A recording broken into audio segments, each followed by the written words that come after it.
Hello, everyone, and welcome to the Finance and Banking Industry Panel for Google VetNet Career Week. I'm Shannon Sullivan, the Federal Director of Google Cloud and a proud U.S. Air Force veteran. For the next hour, I'm honored to talk to four wonderful panelists in finance and banking space. The purpose of this panel, like the other industry panels we're hosting, is for you to hear representatives of different companies talk about their experience, understand what type of work is involved in the roles available, and to learn about recommendations to get your foot in the door. We hope by listening to these stories, you'll have a better sense of what it means to work in a bank or financial firm to better inform your career decisions. Lisa, Paige, Doc, and Skylar, thanks so much for joining us today and for giving back to the veteran and military spouse community. Let's start by going around the panel and introducing yourselves. Tell us what military branch you're in if you're a veteran, who you work for, and what you like most about your current company or role. And let's start with you, Lisa, and then Paige, Doc, and Skylar. Thank you, Shannon. Thank you to Google for hosting this. I'm pleased to be here. I am not a military veteran. I do not have service myself. However, my dad was 82nd Airborne, and my grandson currently serves in the United States Marine Reserves. So I have been in the military hiring space now for more than 10 years. My background before I came to Wells Fargo, where I'm currently the Vice President of Military Recruiting, I worked for several defense contractors. The one right before Wells Fargo was Bell Helicopter here in the Dallas area where I sit. And that's really where I found my passion for military recruiting was working for a defense contractor. It's not real hard to hire military when most of you have caught rides home on the equipment. So that was where I came into the military recruiting space and have been here ever since. So really looking forward to sharing some time with all of you and seeing if we can't answer some questions about the finance world.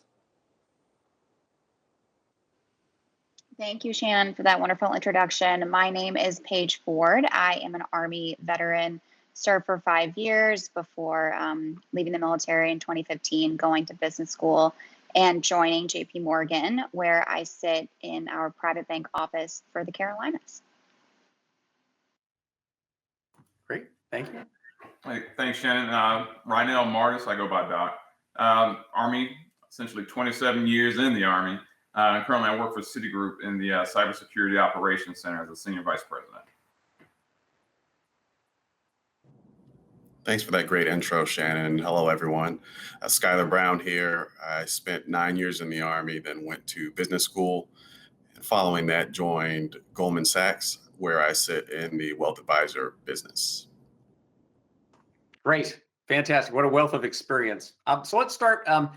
If we could explain your start, the first question. So explain your start in this industry and what was your first break and how did you get your foot in the door? And if Lisa and Paige, if you could take on this one, maybe Lisa first. Sure. So, as far as the finance industry, actually, one of my very first jobs coming out of college was working for a local hometown bank. But I wasn't on the finance side, I was on the communication public affairs side.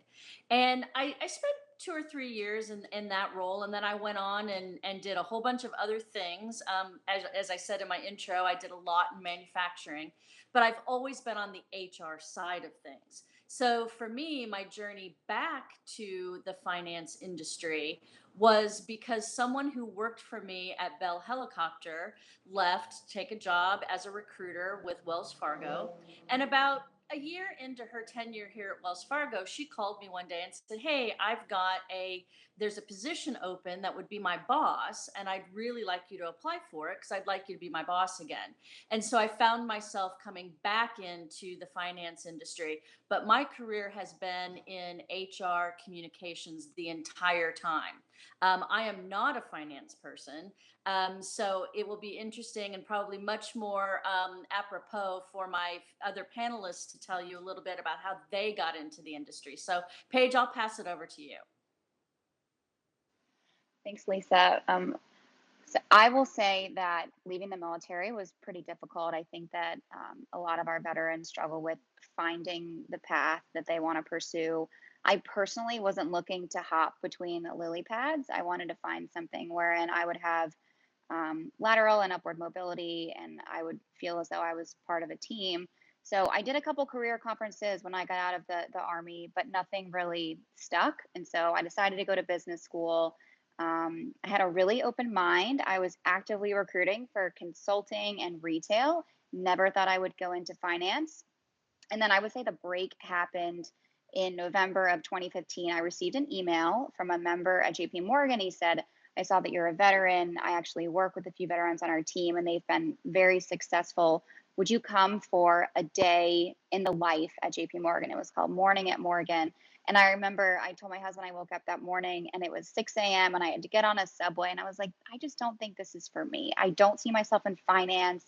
Everyone just seems kind of, not, just not so relatable. But I ended up going, fell in love with the firm, with the culture.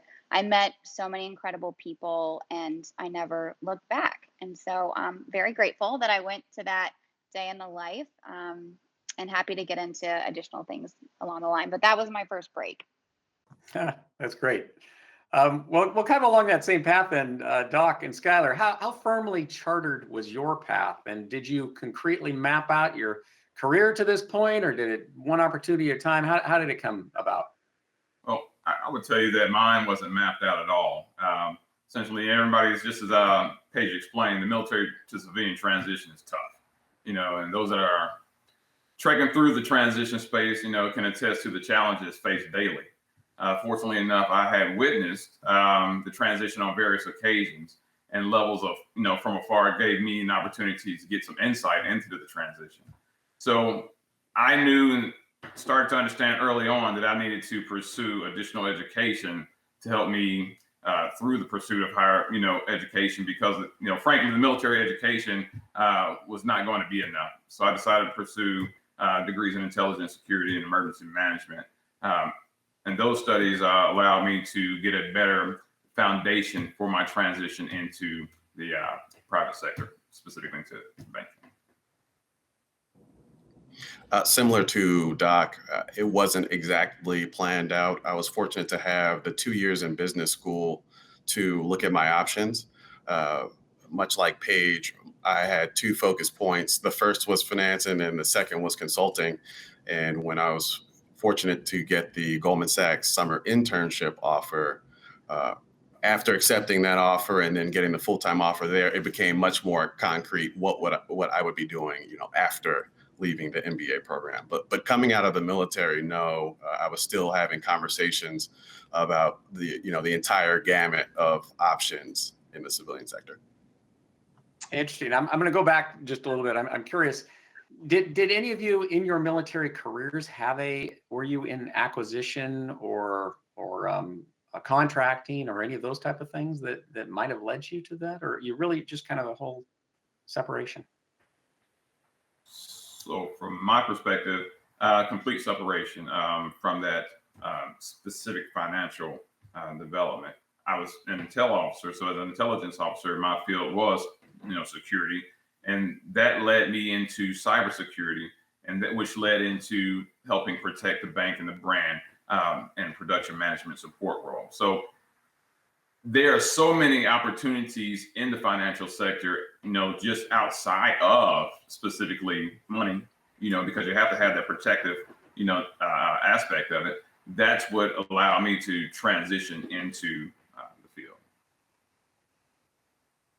Interesting. Okay. All right. Great. Thank you.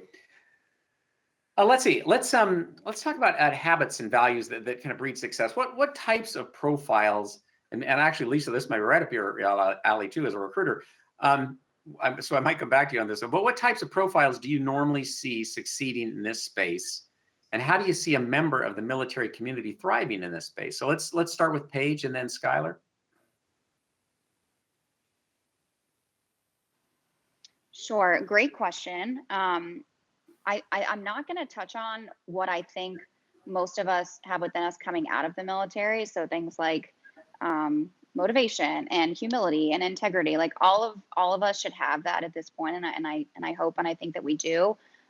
Three profiles that I think have been really valuable and have resonated with me. The first would be an efficient allocation of efforts, and what I mean by that is I wake up most mornings and I'm like, there is no way I can get done everything I need to do on my list, because in this business, there's, I am a wife. I'm hoping to join boards. I'm doing business development while still managing existing relationships with clients. And so it's kind of impossible to do it all. And you need to be able to have an organized approach wherein you can prioritize different things at different times. So that's the first. And the second is probably adaptability. So my favorite quote in the Army was, "No plan survives first contact." Uh-huh. And I mean, I'll walk into a meeting some days and I'll have this beautiful pitch book for the client, and they won't even want to look at it. They'll just they'll shut it and they'll say, "I want to know about you, and I want to know about JP Morgan, and are you the right person, that I can trust with this wealth that I've created?"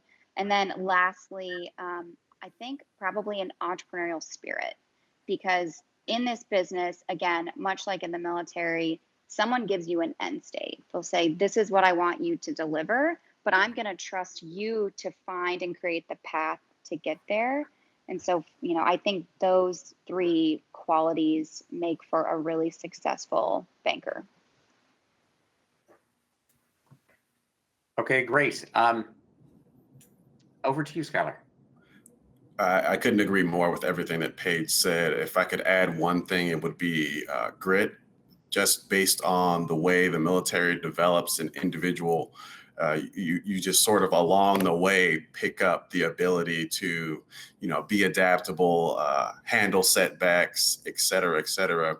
And I think in finance specifically, there are a lot of instances where just being smart enough doesn't get you the win. And so how you deal with your environment in those scenarios is one of the types of things that we see for people who are successful long term versus those who choose to do something else. Yeah, great. At least I'm gonna throw a wild one at you here. So, in your role, as you see, I mean, what do you see as the characteristics that military people are bringing to the workforce, and kind of are there certain characteristics that you see as successful? Yeah, I mean, actually, absolutely, and I agree with everything that Paige and Skylar said earlier. We don't even have to talk about the adaptability, the flexibility, the leadership. All of that is just a given. I think what's been interesting in my journey over the past 7 years with Wells Fargo is to see how, if you build it, they will come, is true, in terms of getting those first few managers, those first few hiring managers really on board with hiring veterans and helping them see in practicality all of those things that veterans bring to the table. A couple others that I would add that I have seen and that we talk about a lot with hiring managers that we're trying to convince to make their positions military friendly. We talk about connection to mission. And the fact that when you hire a veteran, whatever your mission is, it's their mission, and that is really important with some of the hiring managers who have, frankly, very little time to ramp someone up and to spend a lot of time teaching someone the role. And that's always the thing that we hear when we start to talk about if a job description has it's not military friendly, and I'm trying to convince a hiring manager to make it military friendly.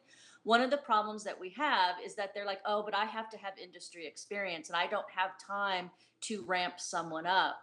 And what I tell them is, that's what the military does. They drop into the sand and they figure out how to accomplish the mission with the information that they have at hand. Yes ma'am and no sir, in terms of making sure that they understand what's being asked of them, and then they just get on and figure out how to do it. So that's been very helpful, talking about that particular trait with hiring managers as I'm trying to convince them to make their role and to add language that makes it military friendly. Great points. Yeah, great points. So I remember my first day stepping into an elevator in a suit and thinking, "Wow, what the heck am I doing here? How is this going to work out?" So, is it common for military veterans and military spouses to feel a sense of kind of that imposter syndrome in their first non-military role? And did you ever experience this? And then how'd you overcome it? Now let's start with Doc and then Lisa. Oh, Doc, I think you might be on mute. Sorry about that. Absolutely. Looking at the imposter syndrome, feeling completely out of place from where you used to be, some years ago, and just being able to overcome that, as they were spoken to earlier, something that we have learned to do in the military, from time and time again, is to step into a situation and or a position and be able to thrive in that position with little to no, oversight in most cases, and being able to support the organization from essentially any aspect that's being tossed at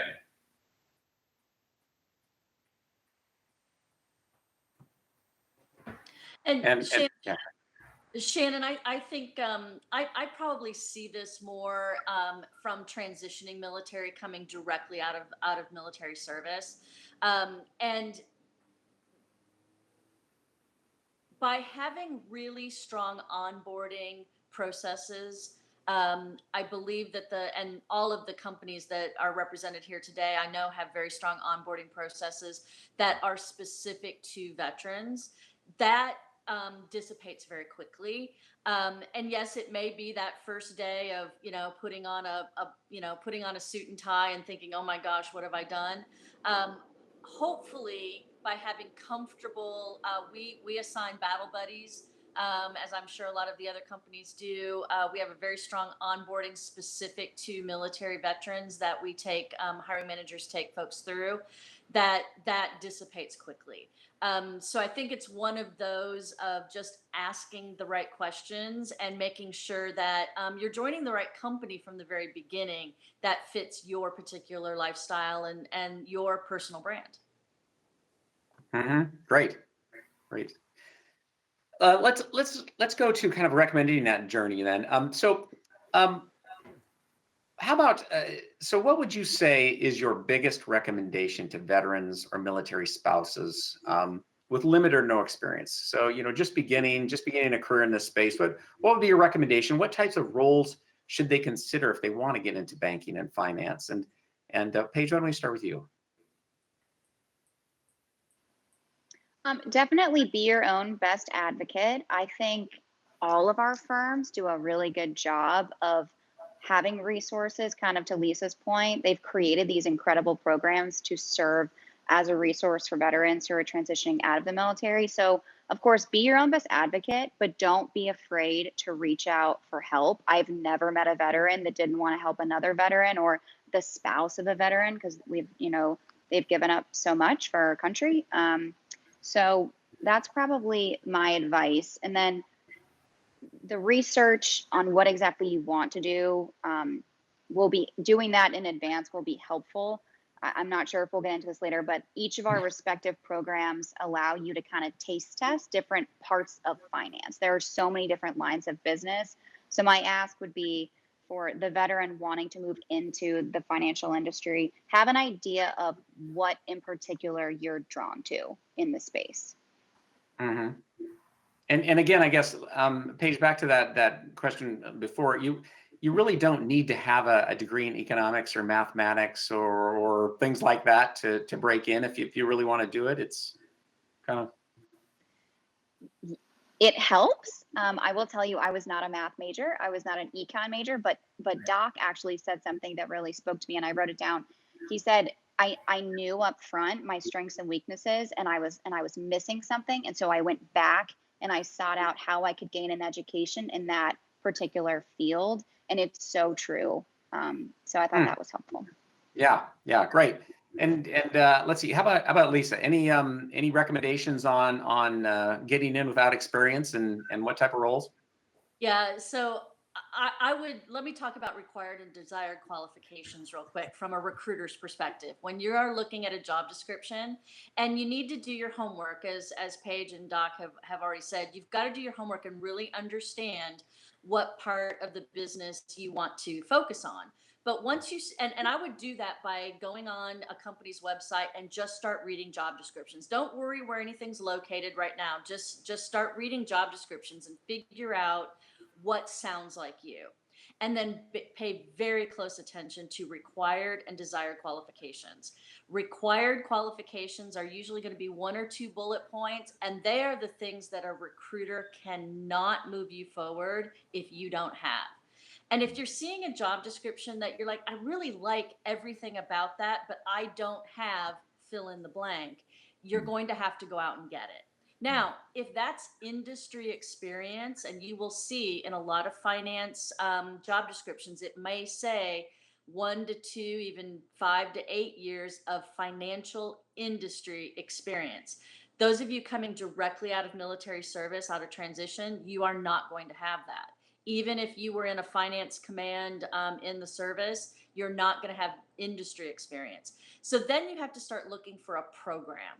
So all of these firms, all of the big financial industry firms, all have some type of military entry level program.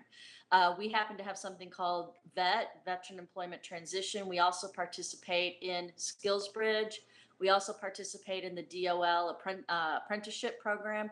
Look for those programs because those are designed as a military pathway. And we can talk more about that later if you want to, Shannon. Yeah, I'd love to. Well, yeah, let's go back to that and talk about the various companies.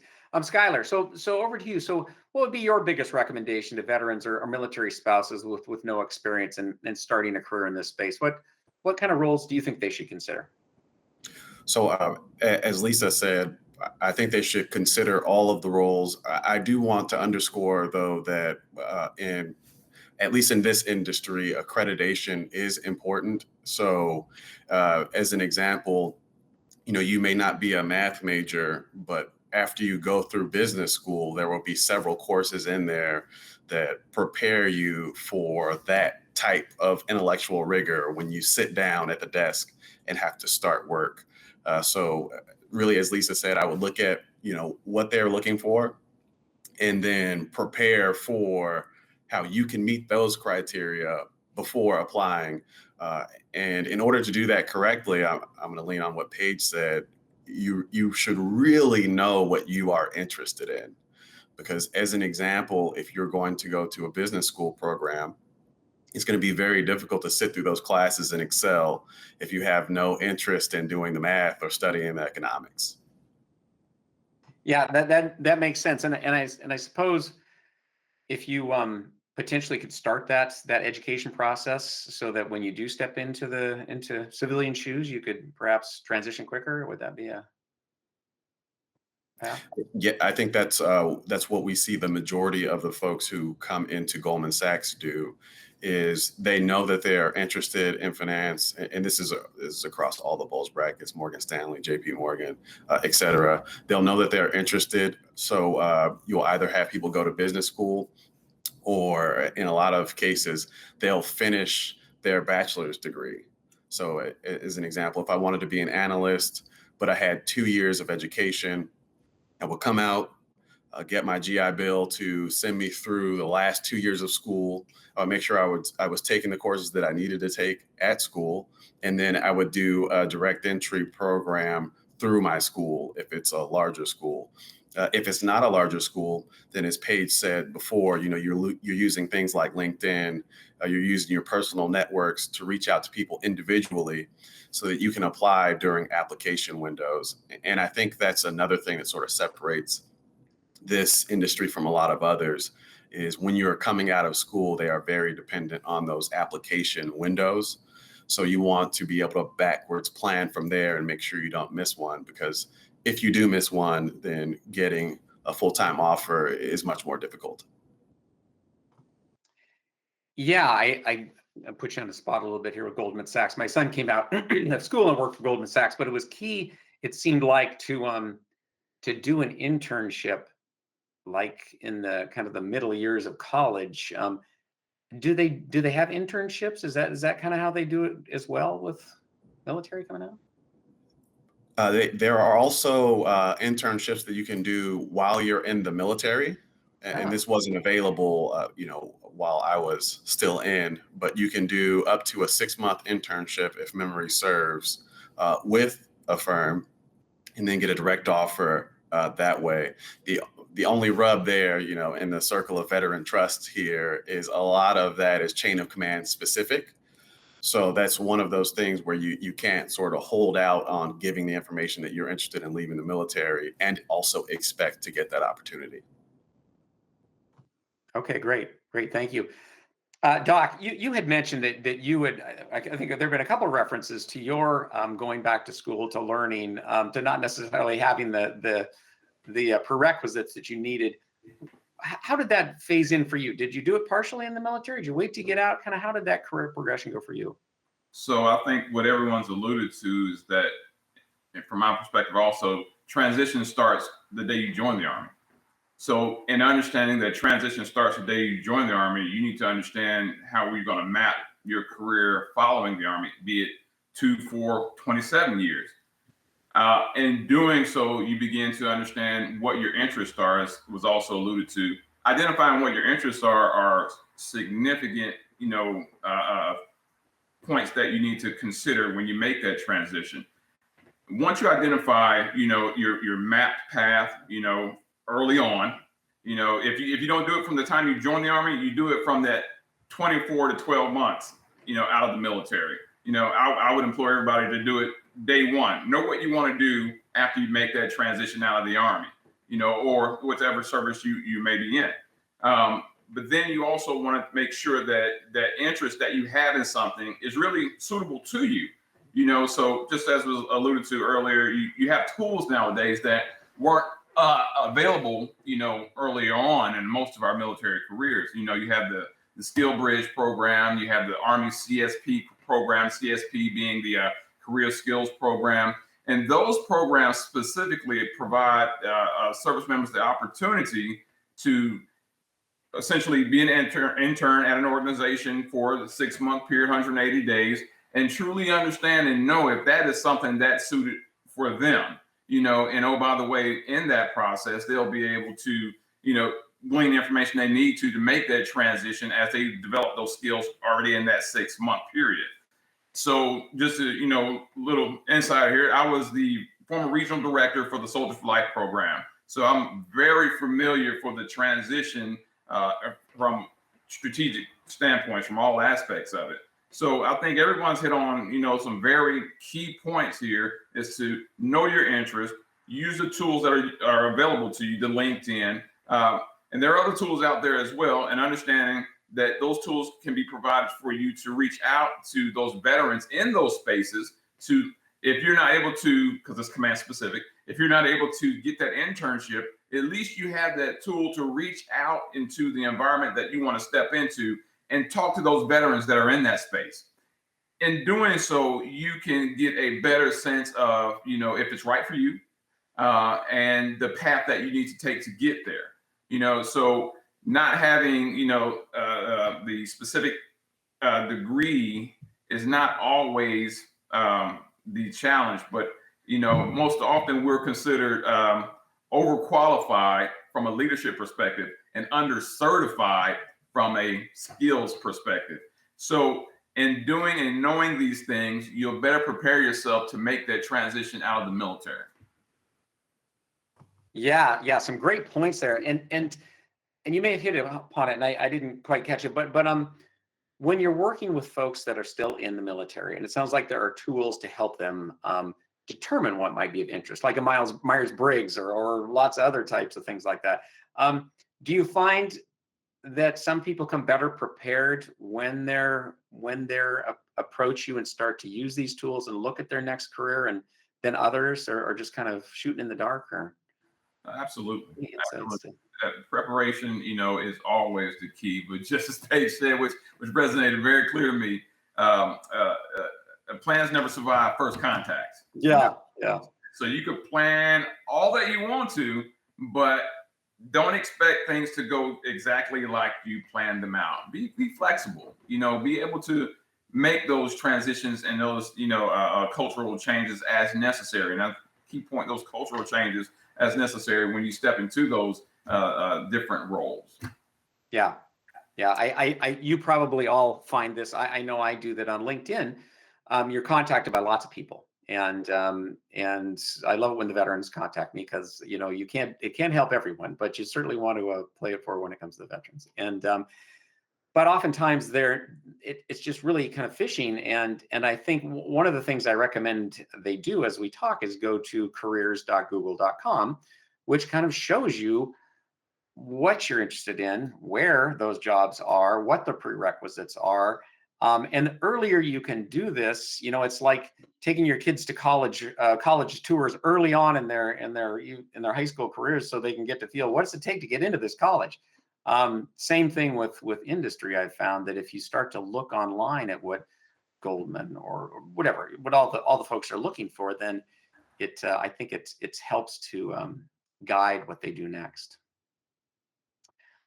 Okay, so let's say you are think back a ways.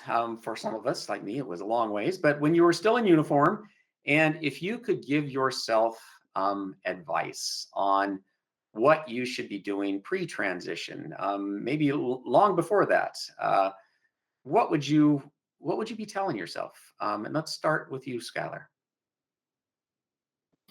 That's a great question, Shannon. And I think, though, to distill it down to one thing that I would recommend, it would be have more conversations. And this is bi-directional value. So as an example, is you meet people who are also interested in getting out, and say you hear they want to break into tech at Google, as an example. If I know there's an organization called Salute Mission Critical who's going to give you the database skills that you need to either run or maintain a database, and they do that on behalf of Google internationally, and I can tell that person, well, you should consider this. They'll train you, and you can go, from leaving the military to having a foot in the door at Google, like that. And then those may be the people who can tell me, I actually had a friend who got their MBA, and these are the steps that they took in order to. But if you don't have those conversations with a large number of people, then those one-off insights, you just can't develop those, unfortunately. So that would be my recommendation to myself is, you can benefit the people around you, and you can gain benefit for yourself by being overt about your plans. Yeah, that's a great point. There are a lot of organizations as well that help build that network, I think is what you're saying, is really, there's AFCEA and Air Force Association, Army Associations. Yes, those two that really help that industry military connection. Great Right. point. Paige, how about you? It's a really good question.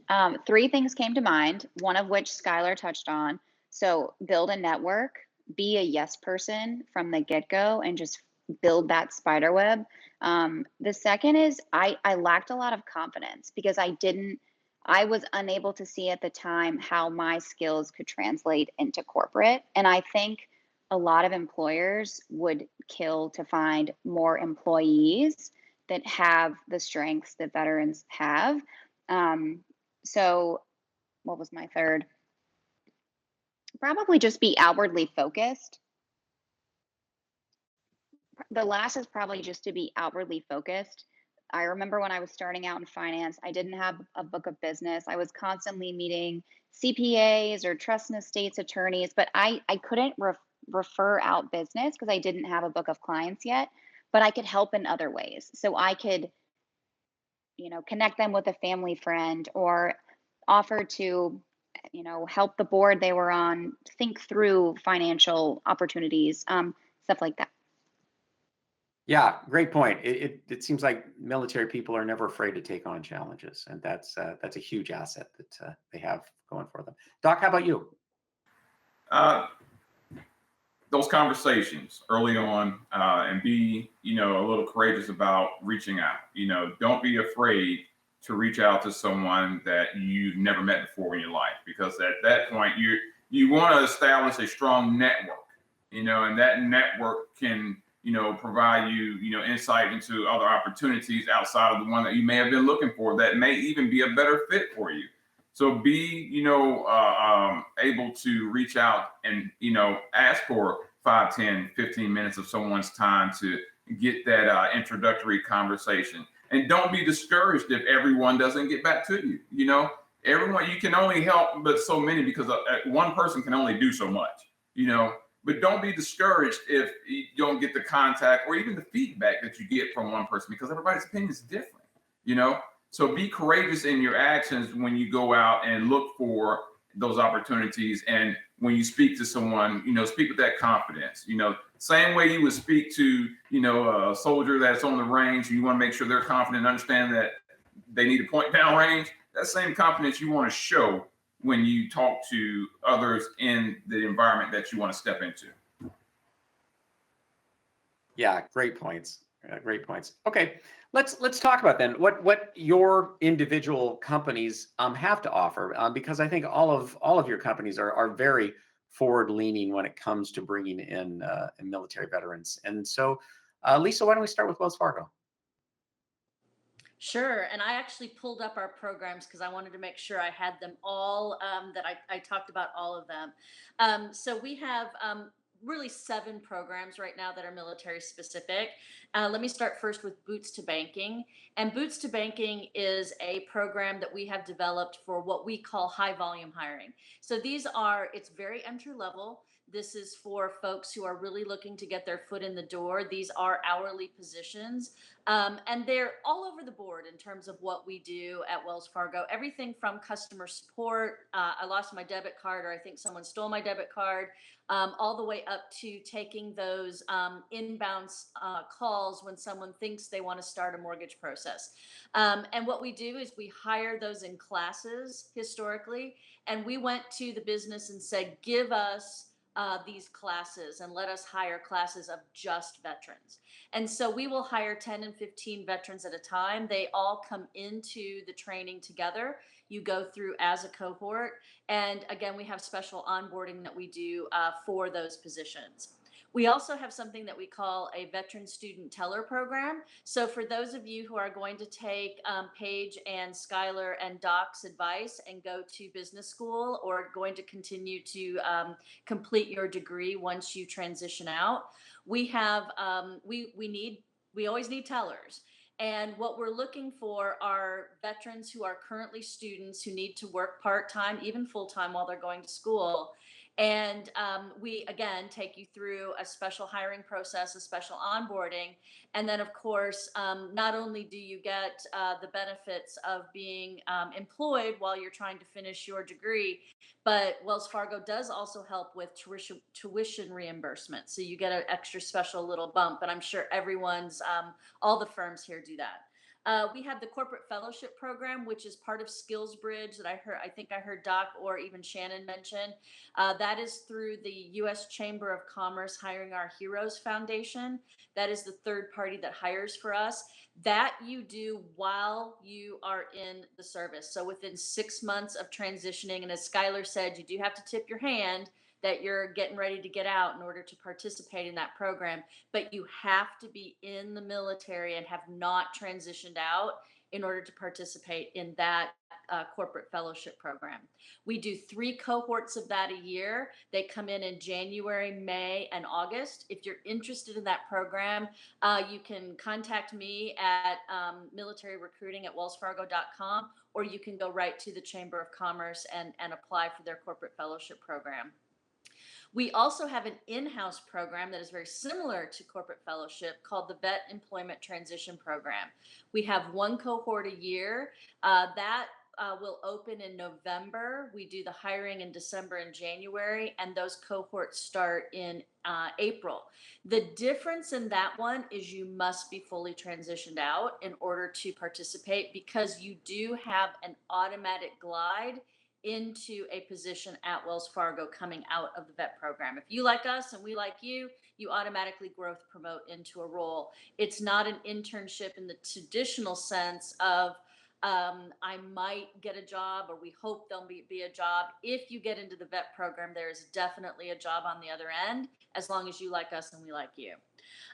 We also participate, as I said, in the Department of Labor's apprentice program. So we have several positions that are military apprentices. And if you look on our website and put in the keyword search apprentice, you'll see all of those that come in. That is meant to help with that shoring up of desired qualifications. So if you need 2 years of financial industry experience in order to be a operational risk consultant too, we will put you into an apprentice program first, where you get those 2 years, and then again you glide right into and growth promote into the operational risk consultant role. The final thing that we will be participating in within the next few years, and I say years because this is a Department of Defense program, and it takes a while to get the glue unstuck at the Department of Defense to get some programs like this off the rails. But we Wells Fargo will be participating in the Training with Industry program, and that again, you have to be military. A lot of the folks who participate in Training with Military are actually career military, and you come in, you spend a year in the industry in a particular role, and then you spin back out to your command and basically share the knowledge that you learned within industry back with the military. So that is a program that kind of just keeps going. It's not necessarily a transition program. It's more of a helping the military understand how what the secrets are out in the corporate world. So those are the main programs that we have right now at Wells Fargo. There are 2 more in development, but I'm gonna leave that as a teaser for the next panel next year. Awesome. Great, Lisa. Thank you. And if people want to find out more, because that was a lot to intake, is there a place that they can go to Wells Fargo to find that kind of information? Yeah, please contact us at militaryrecruiting@wellsfargo.com. Mention that you saw this panel, and there are 12 folks who work for me whose job all day, every day is to get you a job, and they will respond back from that website or from that email. So militaryrecruiting@wellsfargo.com. Awesome. Great. Thank you. Paige, how about JP Morgan? What do they have available? That's a tough act to follow. That was actually really impressive, Lisa, and I That love was a everything you tough guys are act. doing. It's cheating to have an HR person who really knows what they do every day. Yeah. That was great, though. I'm going to take some nuggets of information back with me, probably. I think that's phenomenal, and thank you for serving as a great resource. Okay, so we do a lot of recruiting directly out of undergraduate programs. We do a lot of recruiting for veterans out of MBA programs. I'm involved with that. So the first thing I'm going to say is, if you're listening to this, don't ever hesitate to reach out directly, and I will point you in the right direction if I don't know where you're best suited. And then the what I'm probably most proud of is our military pathways program, and this is for transitioning veterans that know they want to go into finance. They like the culture of JP Morgan. They like the team-based approach, but they're not sure which line of business is best suited for them. So you have the investment bank, the commercial bank, the private bank. This program allows you to have a seat in each of those lines of business for 6 months with a team in the market of your choice in whatever city you want to end up in. And then after that 2-year program where you've had 6 months in each line of business, you pick as the veteran what is best suited for your needs, your family, your skill set. And so you kind of get to taste test everything. And I'm proud of what we've done there. It's obviously still growing, but that's what I wanted to focus on today. Yeah, that sounds very cool. Gives them various options. Okay, Doc, how about Citi? So, as you said, tough act to follow with Lisa. Looking at, Citi supports, service members and their family members, with programs that support parents of all fallen heroes as well, and expanding access for student veterans. The Veterans on Wall Street program is very significant. Citi co-founded it essentially as an industry-wide initiative dedicated to honoring transitioning service members and employees by essentially facilitating career and business opportunities in the financial sector. So that's one of those primary focuses that Citi has that helps provide support to the veterans, as well as being a part of and supporting Citi Salutes, which is 10 veteran affinity groups across the firm. So that those 2 programs essentially provide, a significant amount of support for veterans making that transition out of the military. And as Lisa covered, a lot of those programs Citi is going to either has implemented or is going to look to do so in the future. As I look at their Citi Salutes guide. So if you wanted to find this, you can look at Citi Salutes and identify some of those programs that might be more beneficial for you. That's great. And I'm sorry, and Paige and Doc, if there is a link that you wanted to say, or just, I guess, just Google Citi Salute and you'll probably find it somewhere. Okay. Yeah. I can't remember our VetNet one either, but I'm sure if you do Google VetNet, you'll find it. Right. Okay. And Goldman, let's wrap it up with you, Skylar. So I'll be brief here. It's great to hear about all of these programs from these world-class banks. At Goldman, we have one flagship program, the Veterans Integration Program.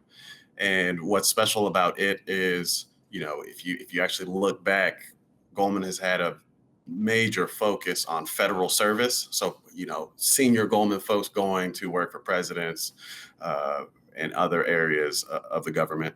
So our Veterans Integration Program is vertically integrated, not just with veterans, but also with senior people at the firm who value federal service. It's a rolling program. You will be able to see many different aspects of the bank. The difference between this program, though, and Lisa's is you are not guaranteed a job at the end of this program.